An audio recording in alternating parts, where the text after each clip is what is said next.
Ողջույն սիրելի հետևորդներ, ինչպես արդեն գիտեք, ես ենթարկվել եմ քթի 3 անհաջող վիրահատության, իսկ արդյունքը այստեղ էլ արտաքին սպի։ Ինչևէ, ինձ համար շատ դժվար է, ես բերանով եմ իրականացնում շնչառությունս, ունեմ առողջական բազմաթիվ խնդիրներ, որոնց շարքը գնալով ավելանում է։ Երրորդ վիրահատությունից հետո, որը կատարվել էր Շենգավիթ բժշկական կենտրոնում, ինչպես երկրորդը, բժիշկներ Արթուր Պողոսյան, Նարեկ Հարությունյան, չլսելով որևէ adekvat լուծում իմ խնդիրը վերականգնելու ուղղությամբ, չցանկանալով լինել հերթական անգամ փորձադաշտ, դիմում եմ Շենգավիթի քննչական, քննիչ Մարատ Շահբազյանին։ Ընդունում է հաղորդումը, համարվում եմ այդ պահից սկսած տուժող, նշանակվում է դատաբժշկական փորձաքննություն։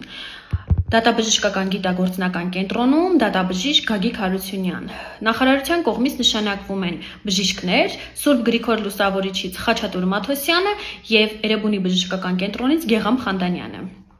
2024 թվականի մայիսի 7-ին տեղի է ունենում իմ փորձաքննությունը։ Մի խայտառակ փորձաքննություն, որին բժիշկները պատրաստված չէին եկել։ Ես տարել եմ ինձ հետ ձեռնոցներ եւ ստերիլ փայտիկներ, որպեսզի իմ քթին կպնեն, քանի որ կար բորբոքում եւ այլն, ես թույլ չէի տա, որպեսզի բաց ձեռքերով դիպչեն իմ քթին։